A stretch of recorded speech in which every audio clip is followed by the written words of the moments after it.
તેમજ કર્મચારી તેમજ ગારિયાધાર જેસર તાલુકાના ભાઈઓ તથા બહેનો. Soil health, what is meaning of soil health card? Soil health card એટલે શું? સોઇલ હેલ્થ કાર્ડ એટલે કે જમીનની ચકાસણી, જમીનની લેબોરેટરી. આપણે બીમાર પડીએ અને દવાખાને જઈએ એટલે ડોક્ટર શરત કે તમે લેબોરેટરી કરાવી લો, કયા કારણસર તમે બીમાર પડ્યા છો એ ખબર. એવી જ રીતના જમીનની એટલે કે ખેતીની પણ આવી રીતના આપણે લેબોરેટરી કરાવવી જોઈએ. પણ આપણે એવું કરતા નથી.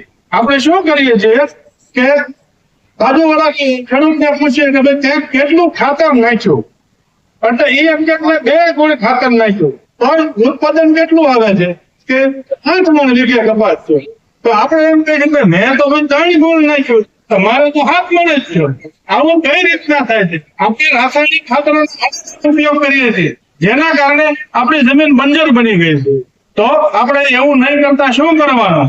તો કે તાલુકા પંચાયત ખેતીવાડી શાખાનો સંપર્ક કરો અને એમાં અત્યારે મનોહરભાઈ, સુરેશભાઈ, અનિલભાઈ એમની ટીમ સરસ કામ કરી રહી છે. તો એમને તમે કહ્યું કે ભાઈ મારે ખેતીની ચકાસણી કરાવવી છે, તો એ તમને કહે છે કે તમે માટીનો નમૂનો આપો.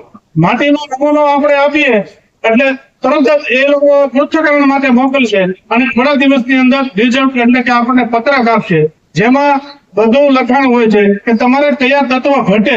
તો આડેધડ આપણે ઉપયોગ કરવાનો ટાળીએ અને માટીનું પૃથ્થકરણ કરાવીએ જે સોઇલ હેલ્થ કાર્ડ તરીકે આપણને આપવામાં આવશે. તો એનાથી આપણે ખેતી અને ખેડૂત સમૃદ્ધ થાય છે. તેમજ આપણા વડાપ્રધાન શ્રી તથા મુખ્યમંત્રી શ્રી ખેતી અને ખેડૂતો સમૃદ્ધ થાય એના માટે તે અથાગ પ્રયાસ કરે છે, જેના માટે સમયાંતરે આઈ પોર્ટલ ખેડૂત પર ખુલતું હોય છે. તો આપણે જે જરૂરી વસ્તુ છે ખેતીની એનો બહોળા પ્રમાણમાં લાભ લઈએ. એમાં આઈ પોર્ટલ ખુલે એટલે આપણે ઓનલાઈન રજીસ્ટ્રેશન કરાવવાનું હોય છે. ત્યાર પછી ખેતીવાડી શાખા તરફથી આપણને મંજૂરી આપવામાં આવે.